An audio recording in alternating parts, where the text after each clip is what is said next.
umugabo wishe umwana, umugabo yafashe umwana amukubita ku gikuta. Abantu nk'abara natwe twifuza ko babica. Abonye cyo nkanjye bamuteruye, nabonye yapfuye afite urufuzi hano, bigaragare nk'aho bamunize uriya mwana.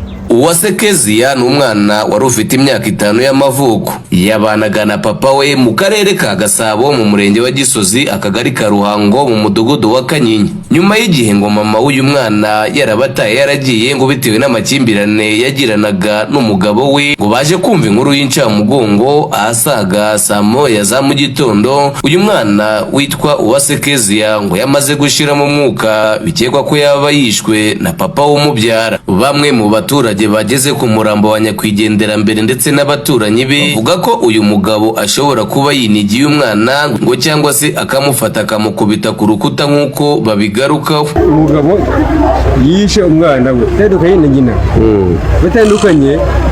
Umugore aragenda asiga umwana we arahunga, umwana ararwara agenda no ise amyica. Uyu mwana rumenye none ahangaha ngo mu masasa umugabo wishe umwana, barambwiye bati umugabo yafashe umwana amukubita ku gikuta. Ubwo nari mfite umweyo nanjye ndi gukura mushyize hasi nza kureba urupfu rw'uyu mwana. Njye narumenye mu rukerera rw'uyu munsi nko mu masaha moya.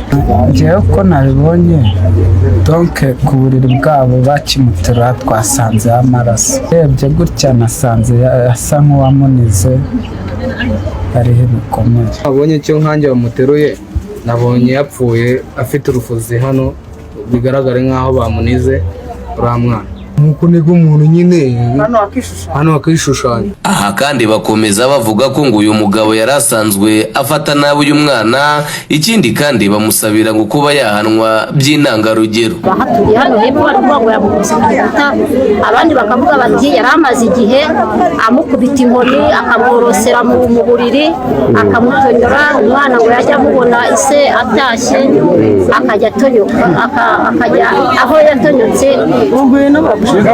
nawe akaba yabona se. Twebwe nk'abaturage byatubabaje cyane, turababaye. Abantu nk'abara natwe twifuza ko babica. Abantu nk'abo bica abantu ubundi nabo ubundi baba bakwiriye kubica, gusa n'ubundi baramufunga zongera agaruke, azongere yica undi ejo bamusubize, urumva atagira ikibazo. Guhera ejo bundi ngo yabanje agafata uwo mukase babanaga agashaka kumumenaho amazi ngo akamuhunga. Ubwo rero yamubuze, ubwo wenda yamubuze yadukira umwana, niko nabivuga. Iyi nkuru kandi inashimangirwa na raporo iva muri uyu mudugudu wa Kanyinya.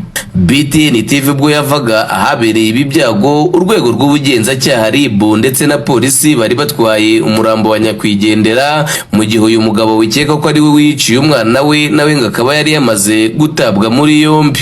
Ngendije Khami Iradukunda, iyi ni BTN TV mu mujyi wa Kigali.